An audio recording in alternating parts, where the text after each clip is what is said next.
पाकिस्तान जो इंडिया से एक दिन पहले आज़ाद हुआ, आज इंडिया कितनी तरक्की कर चुका है और पाकिस्तान कहाँ है। चले इंडिया की आबादी बहुत ज़्यादा है इसलिए वो तरक्की कर गया। बांग्लादेश जो पाकिस्तान के भी 24 साल बाद आज़ाद हुआ, आखिर ऐसा क्या हो गया कि हमारी करेंसी बांग्लादेश की करेंसी से भी जाके गिर गई, अफ़गानिस्तान की करेंसी से भी ज़्यादा नीचे गिर गई। आज़ादी के 76 साल बाद भी आखिर हमें आज भी किताबों में ये क्यों पढ़ाया जाता है कि Pakistan is a developing country. 76 साल में भी हम डेवलप नहीं हो पाए, डेवलपिंग ही है आज तक। आप लोग सोच रहे होंगे ये टॉपिक अचानक से कहाँ से आ गया, तो मैं बताता हूँ। कल 26 तारीख को जितनी बार मैंने फेसबुक खोली, एक ही पोस्ट चल रही थी, एक ही ट्रेंड चल रहा था।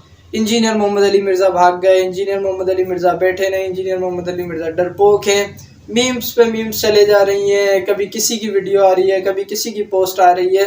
मतलब हमारे पास इतना फजूल टाइम है, सीरियस में हमारे पास इतना फजूल टाइम है कि 21st सेंचुरी में जहाँ पर हमारे बाद में आज़ाद होने वाले मुल्क हमसे ज़्यादा तरक्की कर गए, हमारे साथ आज़ाद होने वाले मुल्क हमसे ज़्यादा तरक्की कर गए, और हम आज तक इसी फ़िरका वारियत में फंसे हुए, हम आज तक इन्हीं चक्करों में फंसे हुए।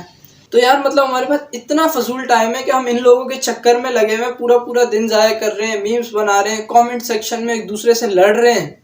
ऐसे टाइम पे हम बंदा कोई स्किल सीख ले, कोई पार्ट टाइम वर्क सीख ले, कोई हुनर सीख ले, नहीं, वो हमने नहीं सीखना। हम अपने आप को इंडिया से कंपेयर करते हैं। इंडिया आईटी सेक्टर में इस वक्त कहाँ है पता भी है। स्किल नहीं सीखेंगे, कमेंट सेक्शन में लड़वाना है तो हमसे बोल दो, एक दूसरे को काफिर बोलना है नाउज़ुबिल्लाह तो हमसे बोल दो। मतलब अगर यार आपको इंजीनियर मोहम्मद अली मिर्ज़ा नहीं पसंद तो आप उसे ना सुनो, मैं भी नहीं सुनता। आपको जिसको सुनना है आप उसको सुनो, अगर आपको वो नहीं पसंद तो उसको क्यों सुन रहे हो। मतलब आपको कॉमन सी बात है कि अगर आपको इस्लाम की कोई बात सीखनी है तो आप किसी ऐसे स्कॉलर को सुनो जिसका आपको सुनने का दिल कर रहा है। आपको इंजीनियर नहीं पसंद फिर भी आप उसे सुनोगे, आपको जो दूसरे उलमा है आपको वो नहीं पसंद तब भी आप उनको सुनोगे। अगर नहीं पसंद तो उन्हें क्यों सुन रहे हो। आज तक हम जो डेवलपिंग ही रह गए, डेवलप नहीं हो पाए, तो उसकी दो ही रीज़न है।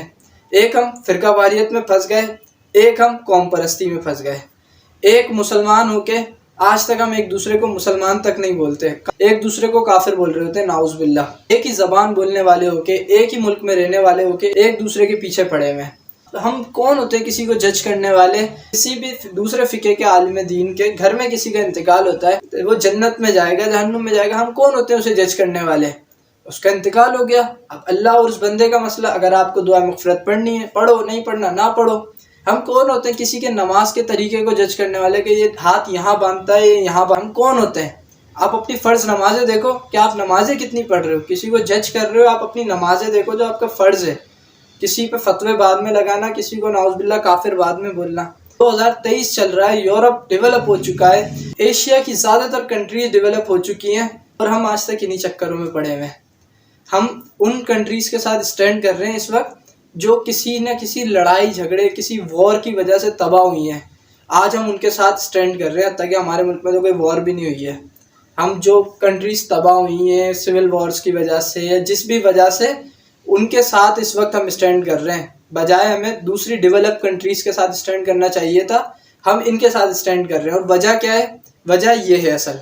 दूसरी भी वजह, हमें अच्छे सिंसियर लोग नहीं मिले हमारे मुल्क को रन करने वाले, वो भी एक वजह है, लेकिन मेन वजह ये है।